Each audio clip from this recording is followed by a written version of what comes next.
Hello and welcome to Talk D93, Community Consolidated School District 93's podcast, hosted by me, Superintendent Dr. David Hill.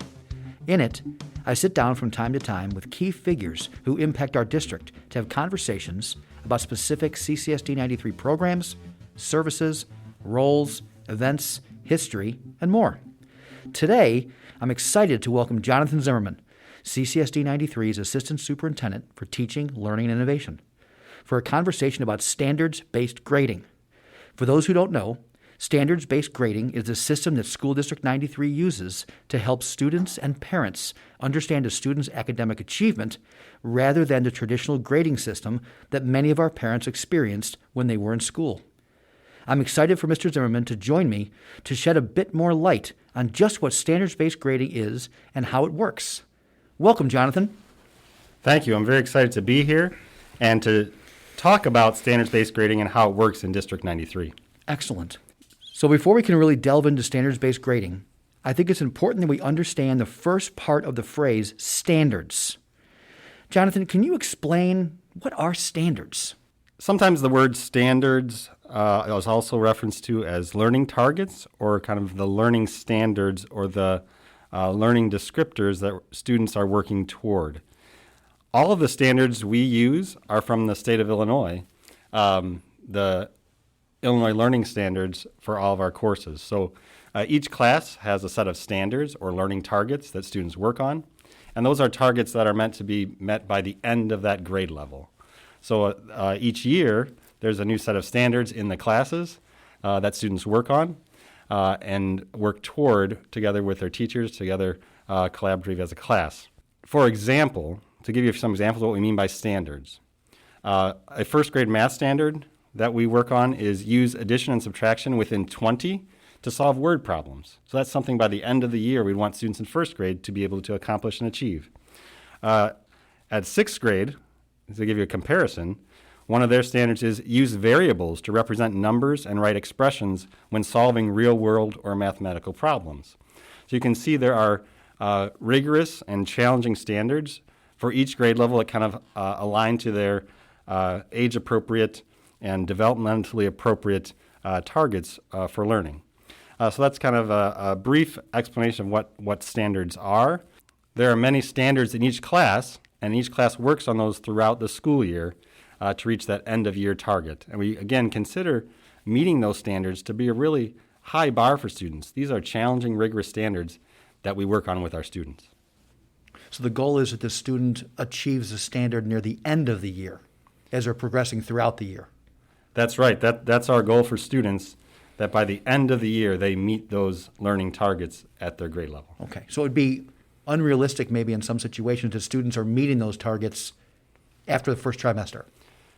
We certainly wouldn't expect many students to meet early in the year. It's really a learning progression working toward those standards. There might be some work that students need to do to kind of get some of the foundational skills to work up to that standard by the end of the year. So we look at it as a learning progression toward the standard that we work on throughout the year, and with that goal of meeting the standard by the end of the year. Okay, so knowing that and knowing a little bit more now about the standards, can you tell us broadly, what is standards-based grading? So standards-based grading is really looking at the learning and the teaching that we do aligned to standards. So it all starts with the standard, and that we think about all the teaching we do and all the learning is working on a standard or a target. But then when we report how students are doing, we really want to report to how they're doing on those standards we're working on. And that's where we come up with the idea of standards-based grading, that we're sharing how they're progressing and learning on a specific standard rather than just how they're scoring on assignment. We're always trying to connect back to, when we report on student progress and grading, report back to the standard that we're working on. So it's really looking at what level they're performing at in relation to that standard versus just a collection of points or completion of assignments. Our standards-based grading is meant to focus on how are they really doing toward those standards that we are working on in that class and trying to achieve by the end of the school year. Okay, so that's a good explanation. So if I'm a parent, when I get the first trimester report card, what I see on that report card is telling me how my student is progressing on the standard. Correct. Right. So that's really showing where they are at that time in their progress toward learning that end of year standard. Can you tell us a little more about the grading scale that's used with standards-based grading? Sure. So we use in District 93, starting in the 21-22 school year, we use a 4-level scale, and we refer to as levels because each level indicates the level of performance toward that standard. So that scale, the highest level on that scale is exceeds, which would show where a student is kind of taking that standard and able to go in more depth, kind of take that standard and apply it to new situations, do some more extensive work with that standard than simply meeting the standard, which is a rigorous task in itself. Meeting the standard would show really a solid, consistent evidence of really having a grasp and a firm mastery of that standard. That's our 3rd level, which is that meeting standards. Right below that is progressing, which is the place where many students are going to be throughout the year. And that's where students are really showing some partial understandings of the full standard, making progress toward that full standard, but maybe not yet fully and solidly and consistently hitting that standard.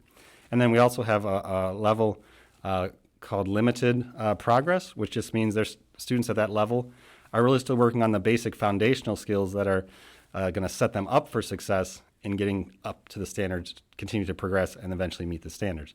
So those are the 4 levels that we have on our scale, and that's our scale starting the 21-22 school year. One kind of distinction there, one point there we want to make is that we really look at that scale as meeting the standard is really a good achievement for students. That's what we really want students to do. Our expectation is not that all students get to level 4. The expectation is that all students meet the standards. Mm-hmm. Some students may be able to exceed and go beyond that, but really when you look at this level scale, kind of different than maybe ways we've thought about grading scales in the past, the target is for students to meet and be at that level on the scale. Mm-hmm. And many of our standards, as you mentioned earlier, have substandards within them. So a child may theoretically be doing pretty well on some of those substandards, but has not mastered the entire standard yet. Is that an accurate statement? That's exactly correct. So one of the things that teachers kind of track as they're working with students is how they're doing on those substandards and those steps that lead to the mastery of the full standard. And so in that case, if they're just doing some of those steps that lead them to the standard, they'd still be scoring in what we'd see the P level or the progressing level on our scale.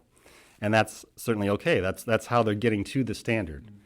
So teachers kind of monitor how they're doing on those pieces as they're building up to the full standard. Mm-hmm. And that's to be expected and should be something that we should see kind of across the board, that students are progressing and working on those substandards as they're working toward full mastery of the standard.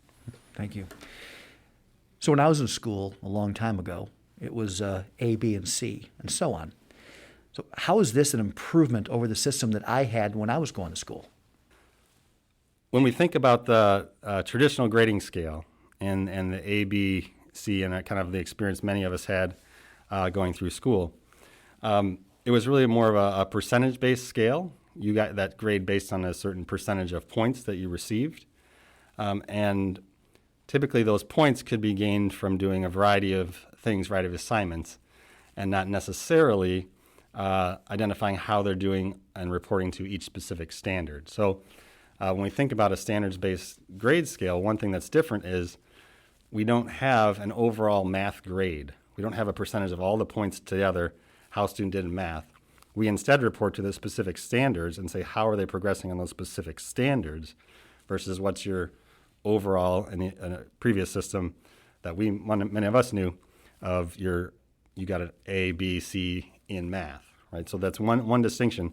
The other thing to realize, not only that it's the focus on the specific standards, but also that we try to be very clear about what we're reporting to, not only around the standard, but if you know in a ABC system, oftentimes there'd be other things that might go into those points. Maybe students would get points for doing extra work, or maybe they'd get like extra credit, or maybe they might get some points for participation in class. And other things might be included in that overall class grade.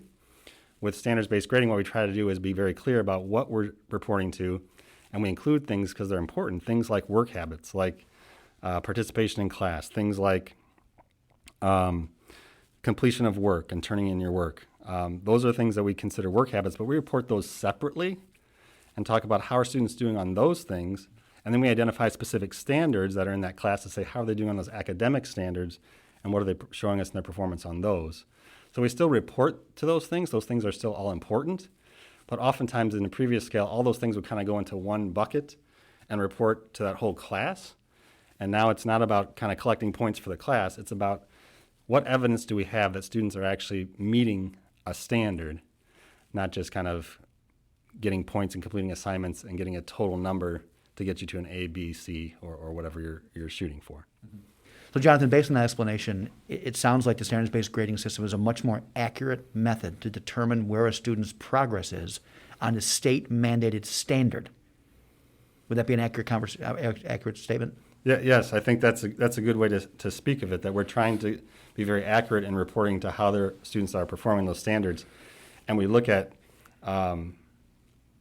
things like rubrics, other pieces of evidence that tell us what would be a good example that would say students are meeting, and we can kind of have a better consistency in terms of saying, how can we tell if a student has reached this level? And we can describe that and be fairly clear about we have not only a common standard from the state, but then as a district we continue to work on and continue to build on among teams and continue to build over time as a district on having consistency of what that looks like and some examples of what that would be as evidence that a student is meeting that standard. Okay. Thank you for the explanation. So, Jonathan, obviously this is new, and we think it's very important that our parents are involved in their child's progress. How can our parents track their child's progress with standards-based grading? It's very important for us that our parents can track what their students are doing, and that we have a good system to communicate with parents how students are progressing toward those standards. We have, in the 21-22 school year, added parent portal and teacher ease for parents to be able to see their students' progress towards specific standards. And in this system, what we really want to encourage parents to do is to be in the system regularly. The system is not built simply to create a report card. The system is built to communicate consistently and over time with parents so we can be partnering together, teachers and parents, in the progress their students are making toward the standards. So in the Teacher Ease portal, parents can see individual standards that have been assessed and what assignments link to those standards and what level students performed on those assignments. So you'll see those letters I referenced in the scale. You might see an M next to an assignment or an E or a P, which will show based on that standard and that assignment what evidence the student showed in terms of how they're performing toward that standard. So you can look at specific assignments and dig into those specific standards which are listed there that they're working on. And you can also then track things like students' performance over time on a particular standard, not only in a certain trimester, but over time throughout the year, and see if there's certain standards in each course. You get a sense of which standards students are doing really well at and which are ones they're still progressing on or still continuing to do some work on and learn through. You'll also find in that parent portal scores and information about student work habits. We mentioned that that's something else we report on. That's another piece of communication in that tool that indicates here's some things that we think are really important to student learning, habits that really help you as a learner to have success in school and in life. So things like completing work on time, participating, setting goals, things like that will also be reported in the system so parents can see, are there any of those things that my child is struggling with or things they're doing really well that's helping them to succeed. Throughout the year, teachers continue to put information into the gradebook, and that data continues to build throughout the year. So we encourage parents to continue to go in and check the parent portal throughout the year, and you'll continue to see more and more data as the year goes on and as you continue to follow your students' progress throughout the school year. So, Jonathan, it sounds like a very robust system that allows our parents to really kind of be partnering with us on their students' progress. It also sounds like from what you said that the standards as they're taught throughout the year, more and more will go into the grade book as those skills are learned, and parents can kind of track that to make sure that they know how their student is doing. Yes, absolutely. And I think what they'll find in there as more and more data goes in and as you get more comfortable, you'll find different ways to look at information and kind of analyze how your student is doing. There is a smartphone app that gives you kind of a quick glance at some things. There's also availability to look in the system through a website or a desktop portal. And in each one, you can kind of dig into that information as far as you're interested in going, and you can look at things from different aspects. In some cases, I know there's parents who I've talked to who like to just see the list of all the assignments the student has done in the class and see it from that view. That's one way you can view it. As you get more comfortable, some people want to say, just show me the standards and how they're doing each standard. You can look at it that way. So there's the system's robust and has lots of information, and then you as a parent can look at what's meaningful to you or what's the information I'm looking for as you go through it. When you go on to the district website and the parent portal section, there are some supports also for parents there too, if they're looking for how do I make the most sense of this tool to understand my students' learning progress. Sounds like an excellent tool. So you kind of touched on this a little bit with the portal on the website, but what should a parent do if they have questions about their child's progress with standards-based grading? So as I said, if there's a question kind of about how to work in the portal and find information, certainly start with the district website and some of the video supports and document supports there. But if your question is really about, I see this score and I see this assignment, and I want to know a little bit more about how my child is progressing or what these scores in the gradebook mean, it's important to communicate and continue to communication with your child's teacher. This is really, again, the goal of a standards-based learning system is to have consistent communication about student learning. And so when you're in the system looking at standards-based grades and have questions or want to understand better about your child's performance, that's a great time to reach out to your child's teacher and continue to be in conversation to make sure you understand where your child is performing, because that's really the goal. It's about having useful information so we can know what the next steps are to take. Again, it's very common and acceptable that students might be getting a P or progressing as they're working toward grade level standards. So that's not something to be concerned about, but it might be something to have a conversation about with your child's teacher about what are the things they need to work on or what are the next steps in terms of their learning progress. This has been a wonderful conversation. I think we've provided some information to our families on standards, the updated grading scale, and standards-based grading as a whole. Jonathan, I want to thank you so much for joining me here and explaining much more about standards-based grading.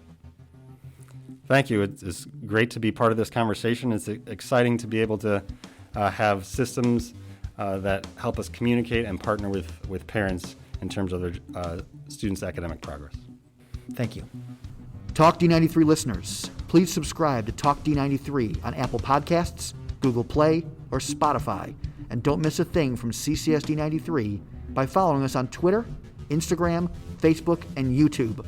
You can also find me on Twitter at drhilld93. Join us next time for more from CCSD 93. Thank you.